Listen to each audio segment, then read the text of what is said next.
ആന്റണി രാജുവിനെതിരായ കോടതി വിധി തിരുവനന്തപുരത്തെ രാഷ്ട്രീയ ചിത്രം പൂർണ്ണമായി മാറ്റുന്നു.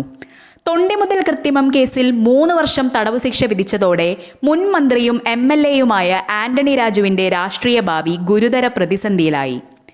വിധി നിലനിൽക്കുന്ന സാഹചര്യത്തിൽ ഇനി അദ്ദേഹത്തിന് തിരുവനന്തപുരം സെൻട്രൽ സീറ്റ് CPM നൽകില്ലെന്നാണ് ഉറച്ച സൂചന. 1951 ജനപ്രാതിനിധ്യ നിയമപ്രകാരം 2 വർഷത്തിൽ അധികം തടവു ശിക്ഷ ലഭിച്ച ജനപ്രതിനിധിക്ക് ഉടൻ അയോഗ്യത ബാധകമാണ്. ഇതോടെ ആന്റണി രാജുവിന് MLA സ്ഥാനം നഷ്ടമാകുകയും അടുത്ത 6 വർഷത്തേക്ക് തിരഞ്ഞെടുപ്പിൽ മത്സരിക്കാനാകാത്ത അവസ്ഥയിലാകുകയും ചെയ്യും. നിയമസഭാ സെക്രട്ടേറിയറ്റ് ഉടൻ അയോഗ്യത പ്രഖ്യാപിച്ചേക്കും. അപ്പീൽ നൽകാനുള്ള നിയമാവകാശം നിലനിൽക്കുന്നുവെങ്കിലും ഹൈക്കോടതി ശിക്ഷ നടപ്പാക്കൽ സ്റ്റേ ചെയ്താലും കുറ്റക്കാരൻ എന്ന വിധി സ്റ്റേ ചെയ്യാൻ സാധ്യത കുറവാണ്. അങ്ങനെ വന്നാൽ രാഷ്ട്രീയ തിരിച്ചുവരവിന് വഴിയടയുമെന്നതാണ് യാഥാർത്ഥ്യം.